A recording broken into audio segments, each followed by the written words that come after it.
Peacocks. There are peacocks on the tables.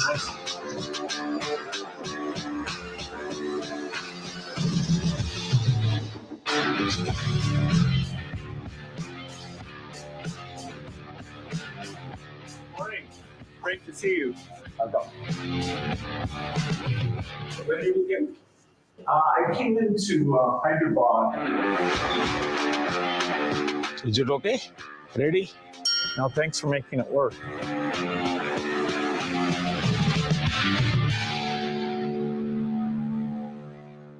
Bill, आपका स्वागत है और मुझे खुशी हुई। वैसे इस बार हमारे मिलने में शायद बहुत बड़ा गैप हो गया। G20 की पहले हमारी काफ़ी बातें हुई थी और आपने देखा होगा कि G20 एक प्रकार से काफ़ी दाएं बाएं चल रहा था। अब पूरी तरह उसका जिस हेतु से G20 का जन्म हुआ उस पर हम एक मेन स्ट्रीम में ले पाए हैं और शायद आप भी अनुभव करते होंगे। Well, the G20 is way more inclusive, and so it was fantastic to see that India, in hosting it, really raised things like digital innovation and how this South-South collaboration can be far more than just the dialogue with the North. It can actually be a system that improves health. And, you know, our foundation is so excited about the positive results that you've achieved here in India, that we'll be a partner in trying to take that into many other countries. आपकी बात सही है। जब मैं Indonesia में भी G20 में गया था तो दुनिया के सभी देशों की क्यूरियोसिटी ये थी कि आपने ये डिजिटल रिवॉल्यूशन कैसे लाया है। और तब मैं उनको समझाता था, एक तो मैंने इस टेक्नोलॉजी को डेमोक्रेटाइज कर दिया है, ये किसी की मोनोपोली नहीं रहेगी, ये जनता का होगा, जनता के द्वारा होगा और जनता में जो भी उभरती हुई टैलेंट इसमें वैल्यूएडिशन करेगी वो करती चलेगी, ताकि कॉमन मैन को भी टेक्नोलॉजी पर विश्वास पैदा होना चाहिए। जैसे 10 डॉक्टर होते हैं, सब MBBS होते हैं, लेकिन एक डॉक्टर के पास ज्यादा लोग जाते हैं क्योंकि उसका भरोसा बन गया है। In areas like digital government, India is not only adapting technology, but it's actually leading the way. What are some of the things you're excited about? Health, agriculture and education. मैंने जो आरोग्य मंदिर बना है, 2 लाख आरोग्य मंदिर, आयुष्मान आरोग्य मंदिर विलेजेस में, ये जो मेरे हेल्थ सेंटर है उनको मैं डायरेक्टली मॉडर्न टेक्नोलॉजी से बेस्ट हॉस्पिटल के साथ उनको जोड़ देता हूँ। पहले शुरू में उनको लगता था कि डॉक्टर तो है नहीं, मुझे देखे बिना कैसे बताता है, लेकिन बाद में उनको समझ आया कि टेक्नोलॉजिकल इंस्ट्रूमेंट और सैकड़ों किलोमीटर दूर बैठा हुआ डॉक्टर भी उनको सही डायग्नोसिस कर रहा है, सही एडवाइस कर रहा है। तो लोगों का कॉन्फिडेंस बढ़ रहा है। जितना बड़ी हॉस्पिटल में होता है उतना ही छोटे आरोग्य मंदिर में हो रहा है। तो ये डिजिटल प्लेटफॉर्म की कमाल है। और दूसरी पर एजुकेशन, मैं बच्चों को बेस्ट एजुकेशन पहुंचाना चाहता हूँ। टीचर की जो कमियां है उसको मैं टेक्नोलॉजी से भरना चाहता हूँ। दूसरा, बच्चे का इंटरेस्ट विजुअल में है, स्टोरी टेलिंग में है, तो उस प्रकार के कंटेंट बनाना, उस दिशा में मैं काम कर रहा हूँ ताकि बच्चों को लगना चाहिए। और मैंने कुछ सर्वे किया, मैंने देखा बच्चों को बड़ा मजा आ रहा है। मेरे यहाँ एग्रीकल्चर में भी मैं बहुत बड़ा रिवॉल्यूशन ला रहा हूँ और मैं माइंडसेट बदलना चाहता हूँ। In one of the themes I think India brings to technology is that it should be available for everyone, actually lifting up those who need it the most. जब मैं दुनिया में डिजिटल डिवाइड की बात सुनता था, मैं कहता मेरे देश में मैं ऐसा कुछ नहीं होने दूंगा कि डिजिटल डिवाइड हो। और डिजिटल पब्लिक इंफ्रास्ट्रक्चर ये अपने आप में बहुत बड़ी रिक्वायरमेंट है। आज मेरे यहाँ गांवों तक मैं ये डिजिटल फैसिलिटी पहुंचाना चाहता हूँ। तो मुझे लगता है वो बहुत बड़ा टारगेट ग्रुप है। महिलाएं तुरंत नई चीजों को स्वीकार करती है, ये मेरा अनुभव है मेरे देश में। उनके अनुकूल कौन सी चीजें मैं टेक्नोलॉजी में ले जाऊंगा तो वो एकदम से एक्सेप्टेबिलिटी बनती है। मैंने एक कार्यक्रम लिया है, नमो ड्रोन दीदी, जिसके पीछे मेरे 2 लक्ष्य हैं। एक तो मैं भारत के गांवों में 3 करोड़ महिलाओं को लखपति दीदी बनाना चाहता हूँ, और वो भी एक गरीब परिवार से। तो मैं एक साइकोलॉजिकल चेंज करना चाहता हूँ। ये छोटी छोटी चीजें नहीं, बड़ी चीजें करनी है। दूसरा, गांव में महिलाएं मतलब यही काम करेगी, भैंस को चराएगी, गाय को चराएगी, दूध दोहेगी, नहीं। मैं उसके हाथ में टेक्नोलॉजी देना चाहता हूँ। मैं साइकोलॉजिकल चेंज लाना चाहता हूँ। गांव के सब लोगों को लगना चाहिए कि ये हमारे गांव को बदल रही है। एग्रीकल्चर को मैं आधुनिक बनाना, वैज्ञानिक बनाना की जरूरत मैं देखता हूँ, और उसीलिए मैंने ड्रोन दीदी का, और बहुत सक्सेसफुल चल रहा है। मैं इन ड्रोन दीदी से इन दिनों बातें करता हूँ, उनको इतनी खुशी है, वो कहते हैं हमको साइकिल चलाना नहीं आता था, आज हम पायलट बन गए, हम ड्रोन चला रहे हैं। सोचने का तरीका बदल गया है।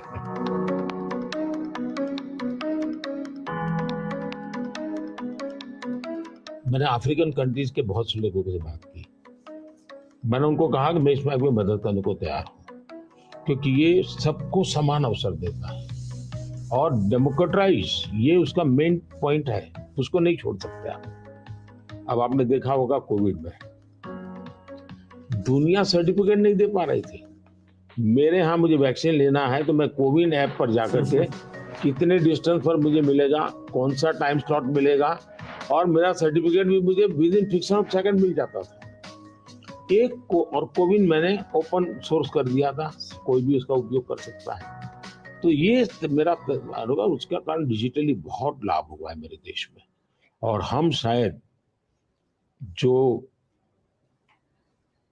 इंडस्ट्रियल रिवॉल्यूशंस हुए, फर्स्ट सेकंड, हम पीछे रह गए क्योंकि हम गुलाम थे। ये चौथा जो इंडस्ट्रियल रिवॉल्यूशन है, जिसमें डिजिटल एलिमेंट सबसे बड़ा है, और भारत इसमें बहुत कुछ प्राप्त कर लेगा, ऐसा मेरा विश्वास है।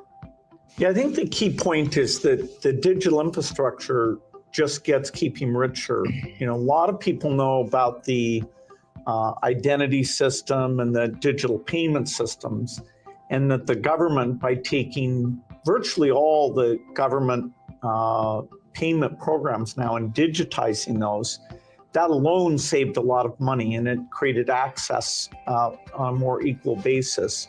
But now as you're moving into the different areas, advice for farmers, registering their land, tutoring for kids, and the health records, connecting all of those. That's kind of a second phase.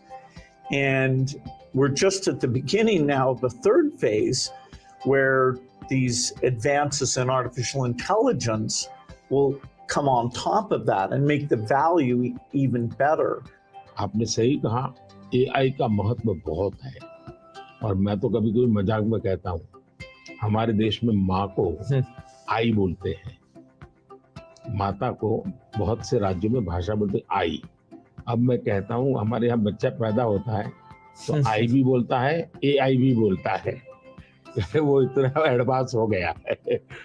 अब देखिए मैं कैसे उपयोग करता हूँ, मैं आपको बताऊँ, जिसको देखकर आपको भी खुशी होगी कि कॉमन मैन कैसे AI का उपयोग कर सकता है। जैसे मैंने G20 में AI का बहुत उपयोग किया। मेरे पूरे G20 का परिसर था, उसमें पूरा का पूरा AI का उपयोग करके सारे इंटरप्रिटेशन की व्यवस्था मैंने AI से की। मैंने मेरे सभी ड्राइवर्स को मोबाइल फ़ोन पर ऐप डाउनलोड करवा दिया, उसके साथ बैठे हुए गेस्ट उनको करवा दिया। मान लीजिए वो फ्रेंच भाषा जानते हैं तो ड्राइवर के पास ऐप में फ्रेंच की व्यवस्था थी, वो ड्राइवर के साथ फ्रेंच में बोलते थे, ड्राइवर अपनी लैंग्वेज में सुनता था, ड्राइवर अपनी लैंग्वेज में जवाब देता था। यानी ड्राइवर के साथ कम्युनिकेशन किसी भी लैंग्वेज में वो कर सकते थे। मैंने अभी एक प्रयोग किया, मैं काशी तमिल संगम में एक कार्यक्रम करता हूँ, तो काशी में तमिलनाडु के लोग आए हुए थे, तमिल भाषा मैं बोल नहीं सकता हूँ, तो मैंने AI का उपयोग किया। मैं हिंदी में बोला और सबने मेरा भाषण तमिल में सुना AI के द्वारा। उसी I am using my NaMo app, और मैं AI का बड़ा उपयोग करता हूँ और मेरे लिए पूरे देश में बहुत काम आता है। ये मेरा फोटो बूथ है। अब आप सेल्फी ले लीजिए इस पर, take the selfie. Okay. Yes. Wow. So you can see. Wow. Not only this, since last 20 years, मेरे साथ आपके जितने भी फोटो होंगे, जितने भी मेरी फोटो होंगे 20 साल की, सारे इस पर आ जाएंगे। कभी और किसी पब्लिक फंक्शन में मान लीजिए आपका एक 1/10 पार्ट दिख रहा है, तो वो फोटो में भी अगर मैं दिखता हूँ और आपका 1/10 भी दिखता है, वो भी उसको वो रिकॉग्नाइज करके ले आता है। तो आज टेक्नोलॉजी का कैसे उपयोग हो सकता है, और मैं मानता हूँ कि इस प्रकार के प्रयोग हमें वैल्यू एडिशन करते हैं। अब पहले क्या होता था, मैं कहीं जाता था, कोई फोटो मांगता था, देते थे। आज मैं कहता हूँ भाई तुम AI पर जाओ, मेरे नमो ऐप पर जाओ, फोटो बूथ में जाओ, खुद की सेल्फी ले लो, आपको आपके साथ मेरा जितना भी फोटो होगा कि कोने में आप खड़े होंगे तो मिल जाएगा। तो हमने थोड़ा रोजमर्रा की जिंदगी में लोगों की मदद करने के लिए उपयोग करना चाहिए। तो मेरी कोशिश होती है कि पहले उसको कंफर्ट लेवल देना, उसको लगना चाहिए हाँ यार ये तो मेरे काम का है। जब काम में होता है तो फिर उसको इनोवेशन करता है, वो नई चीजें जोड़ देता है। I'd love to hear your view on how India sees AI. अगर हम AI को एक मैजिक के टूल के रूप में उपयोग करेंगे तो शायद बहुत बड़ा अन्याय हो जाएगा। यहाँ AI का उपयोग अपने आलसीपन को बचाने के लिए मैं करता हूँ कि भाई मुझे किसी को चिट्ठी लिखनी है, मैं ड्राफ्ट नहीं करूंगा, मैं चैट GPT को कह दूंगा कि मेरी चिट्ठी ड्राफ्ट करके दे दो, तो ये गलत रास्ता है। मुझे तो चैट GPT के साथ कंपटीशन करना चाहिए, मैंने उसके साथ लड़ाई लड़नी चाहिए कि नहीं तुम ठीक नहीं कर रहे हो, तुम ये शब्द की जगह ये क्यों नहीं लाए, तो मैं AI से आगे जाने की कोशिश करूं। अब जैसे हमारे यहाँ बहुत सारी लैंग्वेजेस हैं, बहुत सारी बोलियां हैं, मैं AI को कहता हूं आप इन बोलियों को पकड़िए। मेरे एस्ट्रोनॉट्स को इंट्रोडक्शन के लिए गया था, तो हमारे एस्ट्रोनॉट्स किस प्रकार से काम करने वाले थे, तो रोबोट से मैं बात कर रहा था। मैंने रोबोट से काफी बातें की और मैंने देखा कि मेरे और मैं अलग अलग टोन में बोलता था, थोड़ा लहजा बदल के बोलता था, और मैं देख रहा था कि वो मुझे प्रॉपर रिस्पॉन्ड कर रहा था। फिर मैंने उसका नाम बदल करके पूछने की कोशिश की, तो फिर उसने रिस्पॉन्ड नहीं किया। तो मैंने कहा आपका AI, मैंने 3 मिनट 4 मिनट बात किया, अभी तक वो मेरी आवाज को रिकॉग्नाइज नहीं कर पाया। जब तक मैं उसका नाम नहीं बोलता हूँ वो मुझे रिस्पॉन्ड नहीं कर रहा।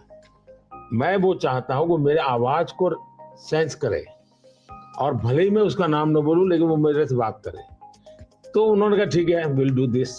तो मैं हर बार नई चैलेंज देता रहता हूँ। Yeah, it's early days in AI, and I think everyone who uses it, in the same day, you're surprised at how good it is, and you're also surprised at how bad it is. It'll do things you think are hard, and then it'll fail to do some things you think are easy. I started my trip here in Hyderabad, which was a nice occasion because Microsoft is celebrating 25 years in the country, and that's been such a fantastic experience. So I was definitely challenging the team there. Hey, we have to make the accuracy better.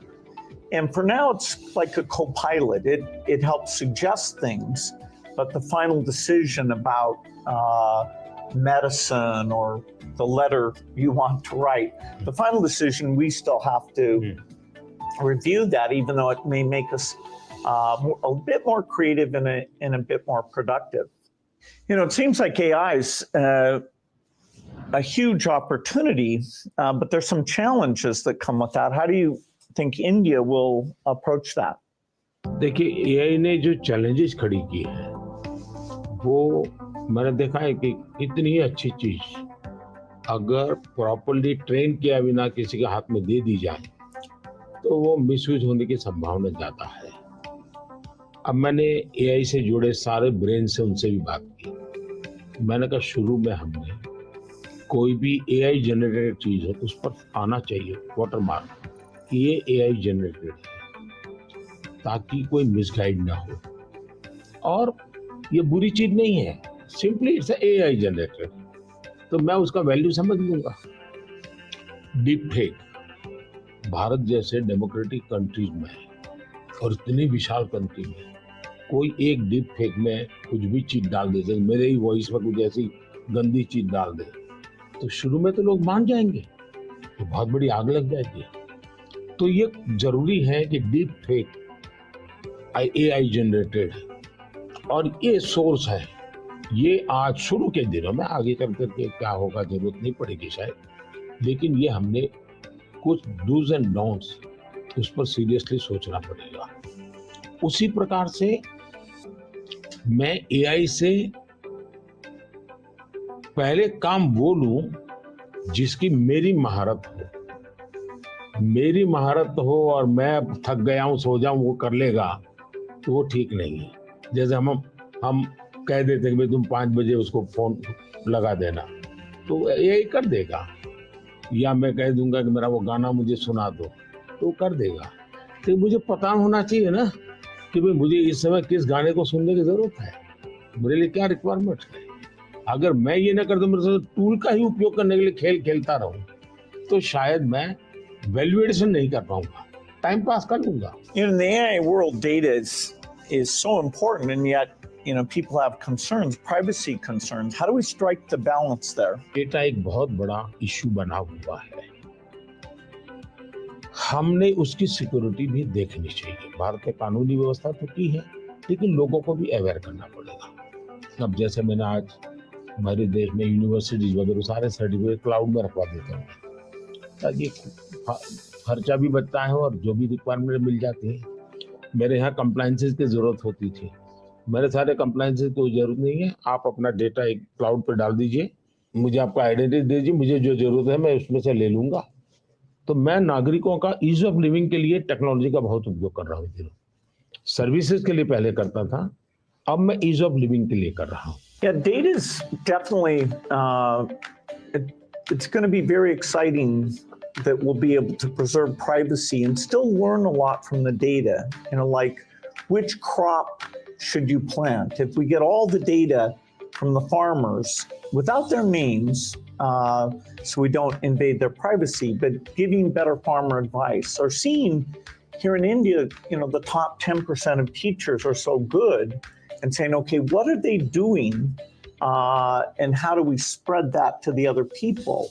Or even if there's some new nutrition approach, sometimes it works and sometimes not. And so because you have the medical record, the ability to kind of track and say, okay, this is working very well, or this isn't, we can be a lot smarter without threatening individual privacy. मैं इसको दो तरह, एक हमें common man को भी quality data के लिए ट्रेन करना पड़ेगा। हमारे डेटा में क्वालिटी होनी चाहिए, क्लैरिटी होनी चाहिए। दूसरा, डेटा ओनर को मालूम होना चाहिए कि जो मेरे से डेटा मांग रहा है वो किस काम के लिए मांग रहा है। अगर वो उसके साथ एग्रीमेंट करके उसमें से कमाई करना चाहता है तो उसको अलाउ करना चाहिए कि और पहला, उसको प्रायोरिटी रिसर्च के लिए होनी चाहिए। रिसर्च के डेटा की वैल्यू ज़्यादा ना हो, ताकि वरना रिसर्च बहुत महंगा हो जाएगा। और रिसर्च करने वाले इंस्टीट्यूट ने भी उसको एश्योरेंस देना चाहिए कि तेरे डेटा का मैं जो उपयोग कर रहा हूँ वो इसी काम के लिए होगा, ये ग्लोबल गुड के लिए है, कॉमन मैन गुड के लिए। तो मैं मानता हूँ दुनिया में कोई भी व्यक्ति इनकार नहीं करेगा। I think it's interesting that some of these digital systems create efficiency by getting rid of the middleman, and that's super beneficial. मैं तो कभी कभी कहता हूँ कि मैं ऐसी सरकार चलाना चाहता हूँ, एज फार एज मध्यम वर्गीय जो वर्ग है उसकी जिंदगी से सरकार बाहर निकल जाए, उसकी जिंदगी में सरकार की कोई जरूरत ही ना हो। जो गरीब है जिसको सरकार की जरूरत है वहां सरकार भरपूर हो, लेकिन जिसको कोई जरूरत नहीं, बिना कारण सरकार जाकर के उसको कोई ये लाओ वो लाओ, ये करो वो करो करती रहती है, तो वो बंद हो जाएगा। और इसलिए मेरी कोशिश यही है कि हमारा प्रयास यही रहेगा कि हम इसको करें। In 2015, one of the great things we did together was you came to Paris for that mission innovation. That was fantastic. Yes, climate के संबंध में हम दोनों के विचार एक ही प्रकार के हैं और आपने बहुत सक्रियता से भूमिका भी अदा की। तो उस समय ओबामा, आप, मैं और फ्रांस के प्रेसिडेंट हम मिले थे और तब हम लोगों ने डिटेल में चर्चा की थी हम इसको वे फॉरवर्ड कैसे ले जाएं। लेकिन दुर्भाग्य से वो बात ज़्यादा आगे चली नहीं। लेकिन G20 के बाद क्लाइमेट को लेकर एक वातावरण बना है कि भाई सब लोग अपनी अपनी जिम्मेवारी अदा करेंगे। तो जो हमने बीज बोए थे और जिसमें आपकी भी बहुत बड़ी भूमिका थी, वो अब कुछ वटवृक्ष के रूप में सामने आएगा, ऐसा मुझे लग रहा है। मैं समझता हूँ क्लाइमेट एक ऐसा विषय है, जरा खुले में जाकर के हम लोग बात करते हैं।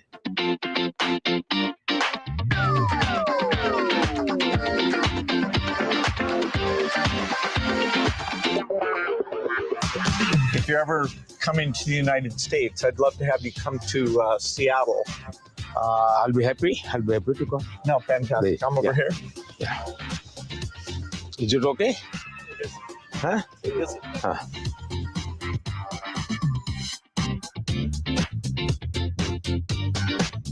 क्लाइमेट को लेकर के हम बात कर रहे थे। भारत, मुझे बहुत खुशी है कि हम रिन्यूएबल एनर्जी के क्षेत्र में बहुत तेजी से आगे बढ़ रहे हैं। सोलर एनर्जी, विंड एनर्जी, हम काफी काम, हम न्यूक्लियर के अंदर काफी तेजी से आगे बढ़ना चाहते हैं।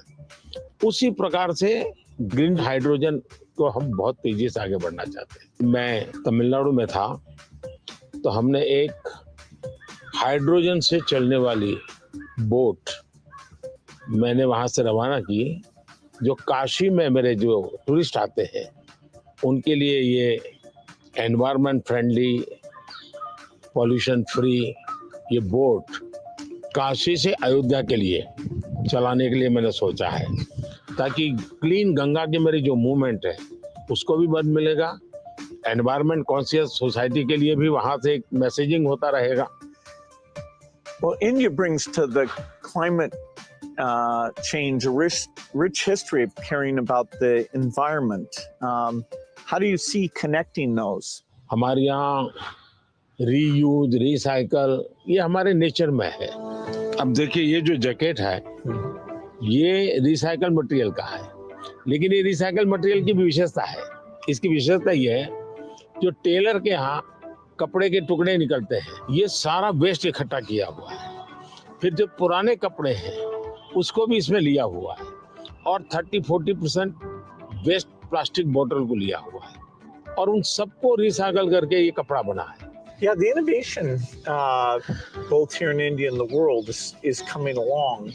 Are the goals that we set, staying below 1.5 degrees, we probably will miss that. Even 2 degrees isn't going to be so easy. And the thing you and I really emphasized in Paris is the need for innovation. If the green approach can be made as cheap or cheaper than the old approach, then the adoption will be very good. If it's more expensive, it's not clear who's going to be willing to pay for that. Should the rich countries pay for that?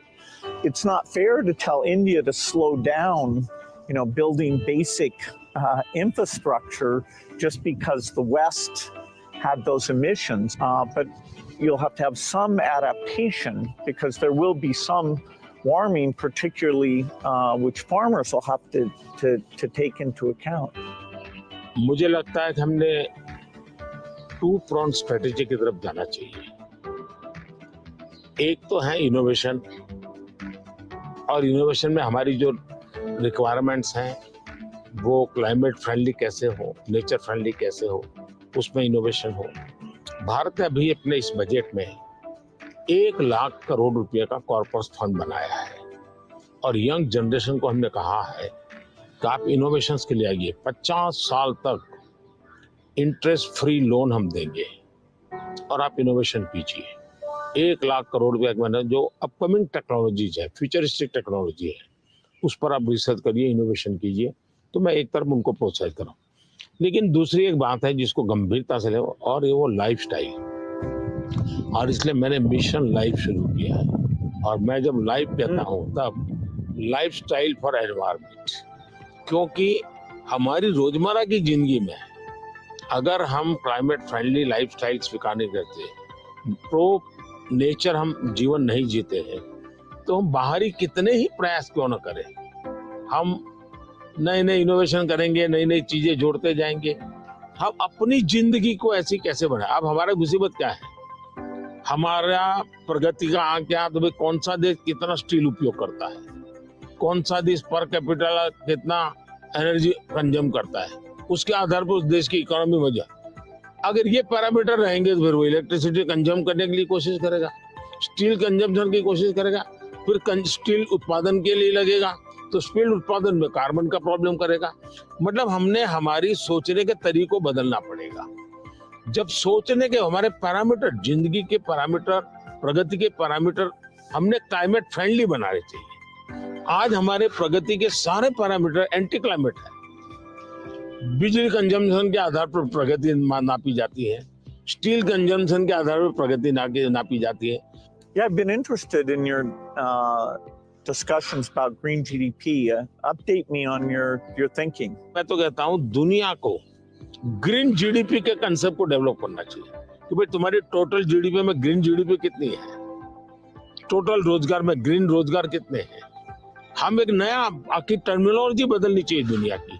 तो मैं समझता हूँ कि समस्या का समाधान हो सकता है, लेकिन अगर मैं कहूँगा मैं तो जितना उपयोग करता हूँ करूँगा, मैं तो इतनी बिजली उपयोग करूँगा, मैं इतना पानी बर्बाद करूँगा, मैं ये करूँगा। Now, getting consumers involved in this, where they prefer the product that's the clean product when they're buying a car, when they're buying any product, and changing their food consumption. You know, even if they don't go all the way to be a vegetarian, they can eat less beef and more chicken, or less chicken and more fish. You know, they can moderate a bit, and you know, we know that also has some health benefit as well. Not only that, मैं तो कहता हूँ vegetarian में भी सोचने की improvement जरूरी है। वेजिटेरियन में जैसे मिलेट, मैं यूएन के साथ मिलकर के मिलेट ईयर मनाया।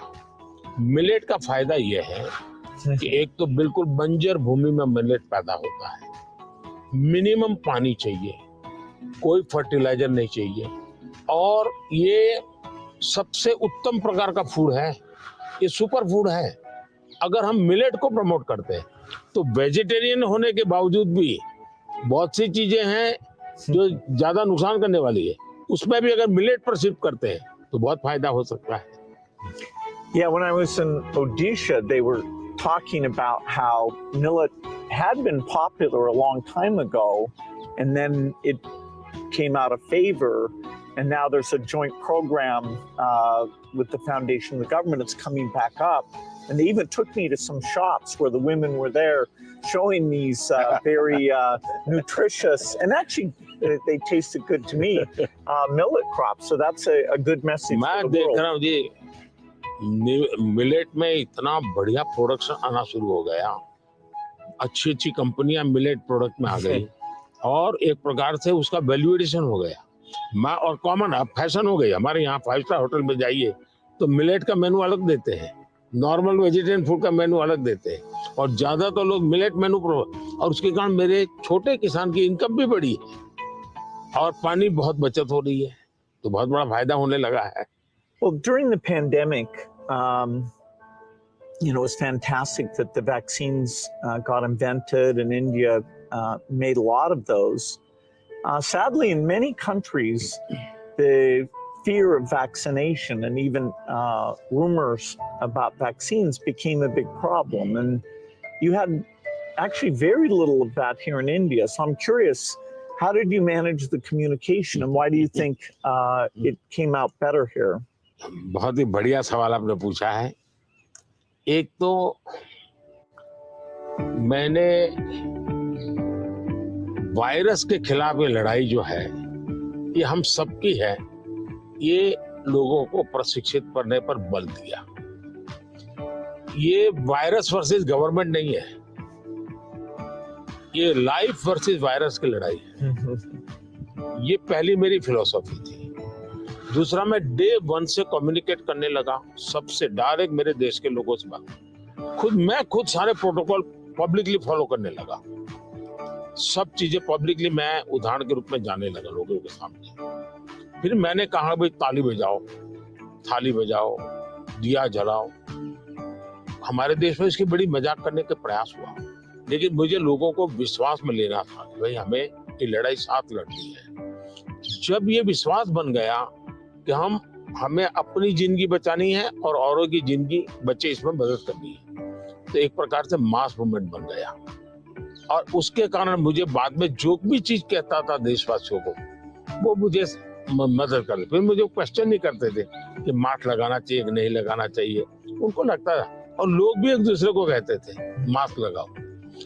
तो ये जन आंदोलन बन गया। एंड डेमोक्रेटिक वे में डंडे से काम नहीं होता है। आप लोगों को एजुकेट कीजिए, उनको कन्विंस कीजिए और उनको साथ लेकर के चलिए।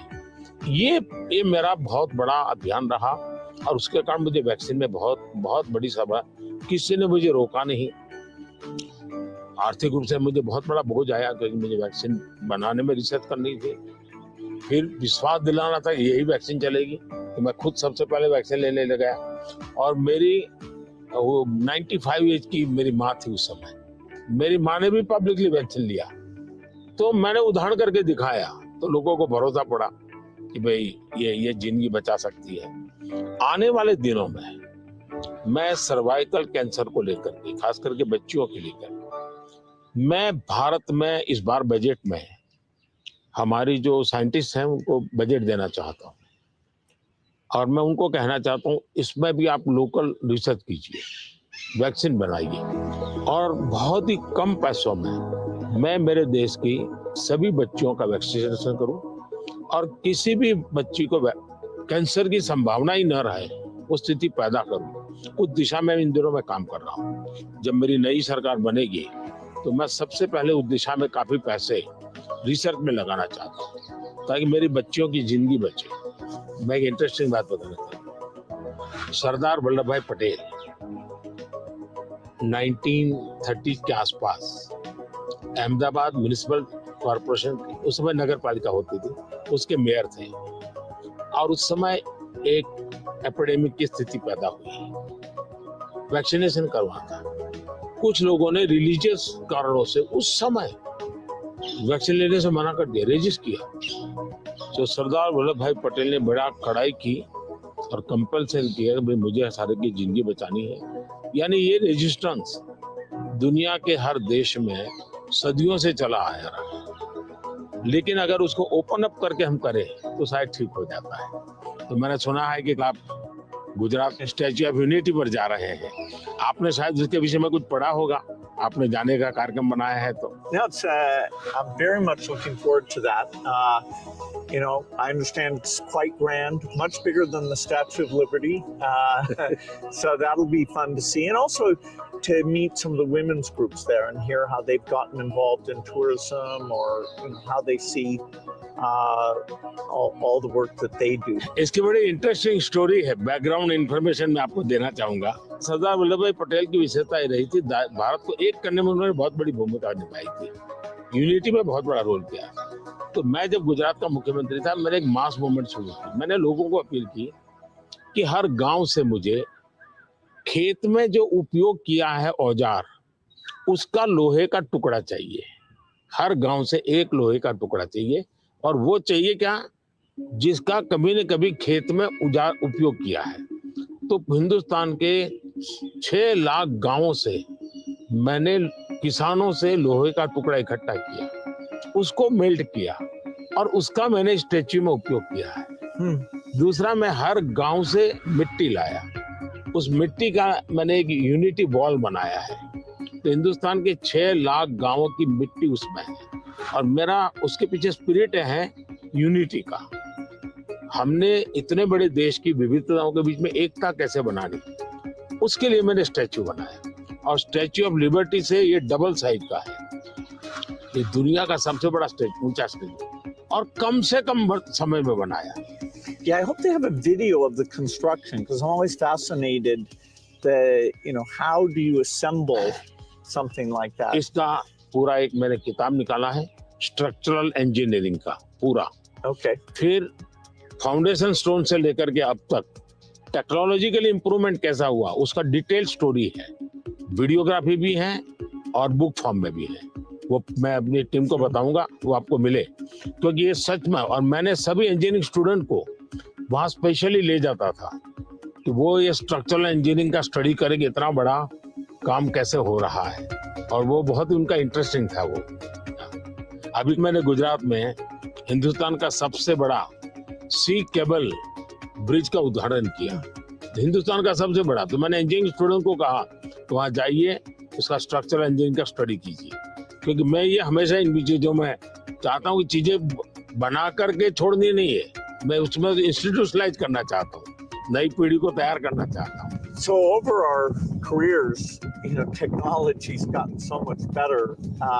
I'm just curious in terms of your journey of using, PCs or phones or different types of software. Was there something that really drew you in, or what's that been like? एक तो मुझे पागलपन है technology का. खुद expert नहीं हूँ, मेरी क्यूरियोसिटी रहती है, बालक की जैसे रहती वैसे रहती है. मुझे बहुत याद है, बहुत पहले मेरे पास एक गैजेट था, हाथ में रखने वाली छोटी सी डायरी थी, अच्छी थी लेकिन थोड़ा वेट था. मैं बहुत साल पहले यूएसए गया था, तो जब यूएसए गया तो मैं बड़े मॉल में जाता था, लेकिन मैं टेक्नोलॉजी वाली दुकान पे जल्दी जाता था. तो मैंने उनको कहा भाई ये इसका लेटेस्ट वर्जन कोई है क्या? तो वो देखता रह गया ये क्या है. बोले अभी हमारे देश में ये आया नहीं है, तो ये भी तो अभी आया नहीं, तो अगला वर्जन कहाँ से आएगा. तो मैं इतना एडवांस चीजों को ढूंढता रहता था, देखता रहता था, लेकिन मैं टेक्नोलॉजी का गुलाम नहीं हुआ. मैं किसी से बंधा नहीं हूँ. मैं पानी के प्रवाह की तरह नई चीजों को खोजता रहता हूँ, ढूंढता रहता हूँ, और कहीं पर मुझे सुनता हूँ तो मैं ले आता हूँ. और शायद मुझे जल्दी से करने का भी शौक है, उसको मैं जल्दी से जल्दी कैसे लाऊं, जल्दी कैसे करूं. जैसे एआई दुनिया के चर्चा करने लगी तो मैं एआई के पीछे मैं क्या कर सकता हूं. दूसरा, मेरा ध्यान किसी चीज को देखता हूं, उसका मल्टीपल यूटिलिटी क्या होती है, तो मेरी सब फैकल्टी उस पर काम करना शुरू कर देती है. मैं कोई चीज देखता हूँ तुरंत मेरे नहीं, ये नहीं, ऐसा करो ऐसा करो ऐसा करो. तो ये शायद मेरा गॉड गिफ्टेड नेचर है. जो मैं समझता हूँ हमारे जो दर्शक हैं उनको शायद कुछ ऐसी चीजें हैं सुनना बहुत अच्छा लगेगा.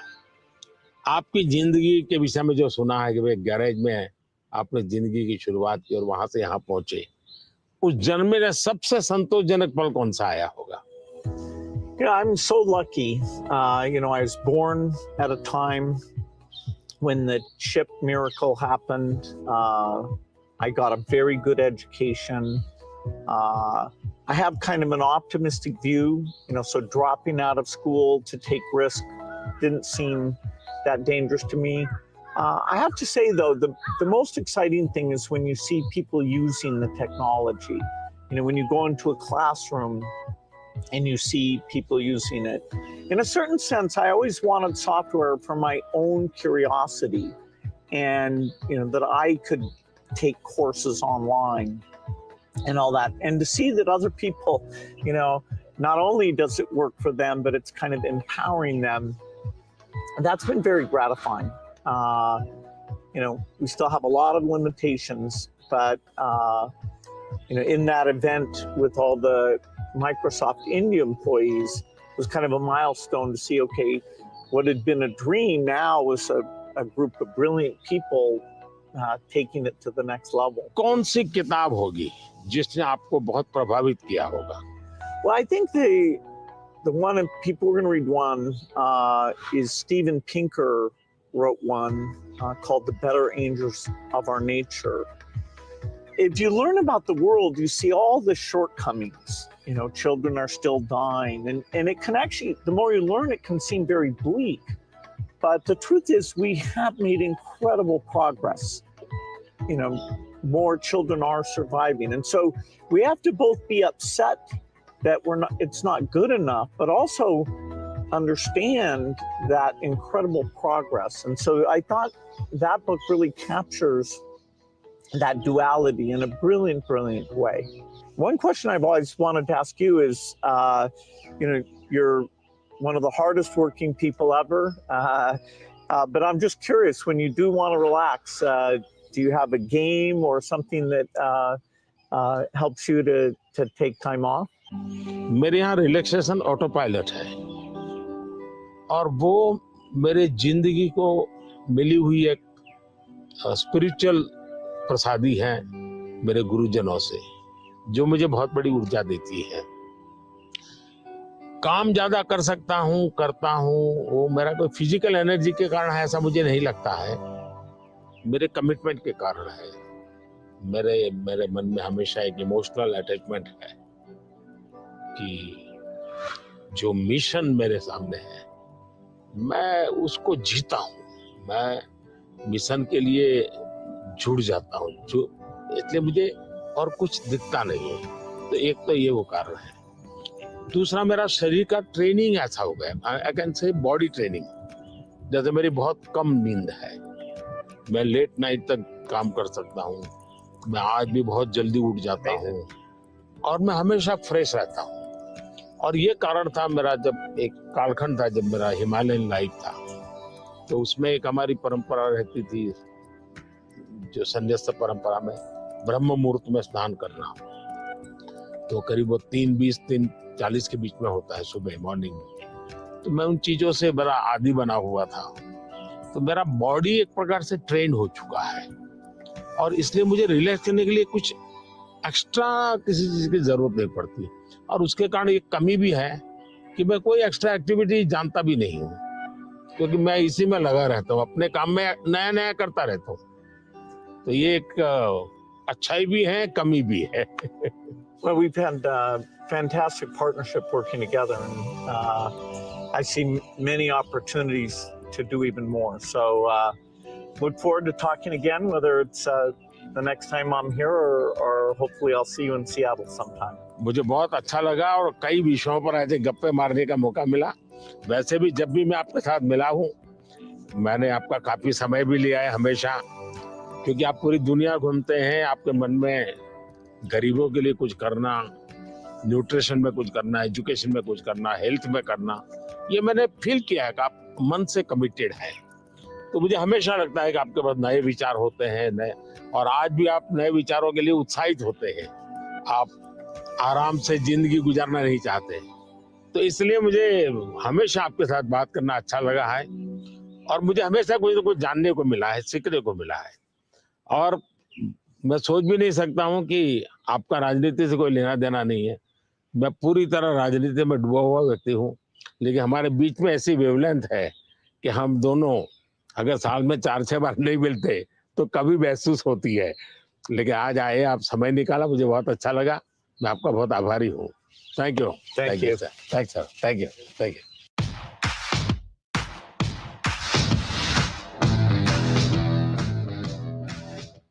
तो प्रधानमंत्री नरेंद्र मोदी और माइक्रोसॉफ्ट के संस्थापक बिल गेट्स